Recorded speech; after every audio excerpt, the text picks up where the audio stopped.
What is up, guys, and welcome back to another video. In today's video I have another is it actually a good car series video for all 12 of you. The car that we're going to talk about today is the C8 Corvette. A lot of people hate the C8 Corvette and I just don't understand why. Whenever I see a video of one of these cars online, people always have the dumbest reasons as to why they hate this car. But today we're going to dive into the details and see. And as usual, the first thing we talk about is the engine. The C8 Corvette comes with a 6.2 liter V8 engine that makes 490 horsepower, and it does 0 to 60 in 2.9 seconds with a top speed of 194 miles an hour, which is impressive. It's an American car, and we know that Americans struggle with two things: traction and but other than that, 194 miles an hour as a top speed and 0 to 60 time of 2.9 seconds is really impressive. 490 horsepower is not really the best thing, but 490 horsepower on the base model trim. Now, if we know anything about Chevy, I'm not a Chevy guy. I am wearing a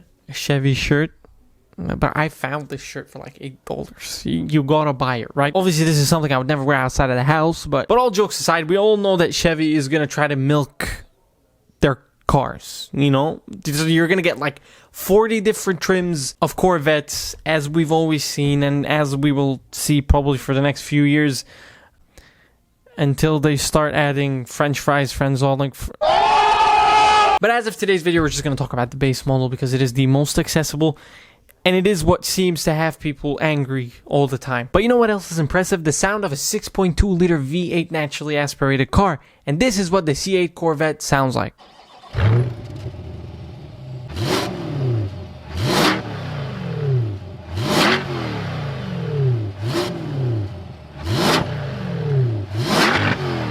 And there is a review of this car out on the channel, so if you want to check that out, don't, because it's a terrible video, I'm not gonna lie. Driving experience of this car is great, drives well, handles well, sounds good. Let's take a look at what makes this car look good, which is the exterior, the looks. The front end of this car is really, really nice. A lot of people are saying dumb things. I don't see what the problem with the front end of the car is. It looks very aggressive, it looks very unique, it looks cool, and it looks expensive. And this car is not expensive. I don't know how the American market works. I have no idea the price of things. I think it's $70,000 MSRP. But where I come from, these are $100,000 MSRP. Not even MSRP. These are $100,000 used. All right. So the front end is really good looking. The rear end, I really like it. I like the little wing they have on the back. I like the tail lights. I like the boxy design. You also have the quad exhausts, as you've seen from the sound video. Pretty lovely, pretty standard on just American V8s. So the front end is good, the rear end is good, perfectly aggressive, perfectly proportional. Tough word to say, that is. But it's a perfectly proportional. Let's go inside of the car and see what it looks like. Now, the interior of this car is one of the coolest interiors you will see on a car. There is no way you don't think this interior is cool. It is extremely driver focused. And again, I drove this car before and I know what I'm telling you. When you sit in the driver's seat of this car, you know that it's all about you. Better than having, you see, I have a girlfriend. Don't do that.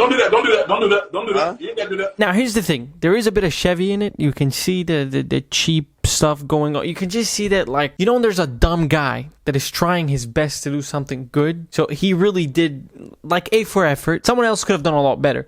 But again, not to take away from the interior, the seats are pretty cool. Everything is driver-oriented and driver-focused. There's a lot of tech that goes into this car that I'm not going to mention because I don't remember most of it, but there's something like you can record your... I mean, there is a lot of supercars out there that will do this, but none of them cost $70,000 MSRP. So yeah, the interior is great, and I would give the interior of this car an 8 out of 10. Just because it lacks... I don't know. There's definitely something missing. Once I figure it out, I'll let you know. But I can't seem to put my... Wait, am I zoomed in? Moving on to the next thing, which is practicality. Now, is the C8 Corvette a practical car? No, it's not. It's a two-seater sports car. And some people think it has 4 seats like a 911 or a Lotus Evora where there's barely any space in the back. No, this is just 2 seats. Can you use it on a daily basis? Yes, you can. Because that is going to take us to reliability. Is it a reliable car? Absolutely. Once upon a time, a very smart man said, if you buy a base model, you avoid all headaches. Base models are fine. I did look online. I didn't really see many people saying, oh, this problem or that problem. There were some people getting locked in neutral and some people getting locked in something and something. Look, it's definitely a quirky car, and again, it is cheap. It's not that expensive, and I'm not saying it's cheap as if I can afford it. I can't afford it. $70,000 is a ton of money. Don't get me wrong, but for what you're getting, you're not really paying that much. Reliable, we would put that at like a 7 out of 10. Practical, that's definitely like a 4 or 5 out of 10. I mean, you do have some storage, but you know. And you also have cup holders, which is nice. And because a lot of supercars are starting to ditch cup holders and making it the new standard. Like, oh, you don't get cup holders. You don't get door handles. It's just stupid logic. But anyways, this all is going to take us to the conclusion. The engine is pretty cool. Exterior is good. Interior is better than the exterior, I would say. No. It's a nice car. It's a nice car. 490 horsepower is plenty of horsepower. I know it seems like a small number, but trust me, the car is light. The car is small. It handles well. I mean, it's a bit snappy. So, is a 6.2 liter V8 naturally aspirated engine that makes 490 horsepower and does 0 to 60 in 2.9 seconds with a top speed of 194 for $70,000. Is it actually a good car? Yes, it is. It's a good car. So yeah, stop hating on it and just give it a chance. Go try it out. And that is it for today's video, guys. I hope you enjoyed it. If you are new here, don't forget to subscribe and let me know if you liked the video and let me know if you'd like to see a Corvette. And I'll see you guys in the next video.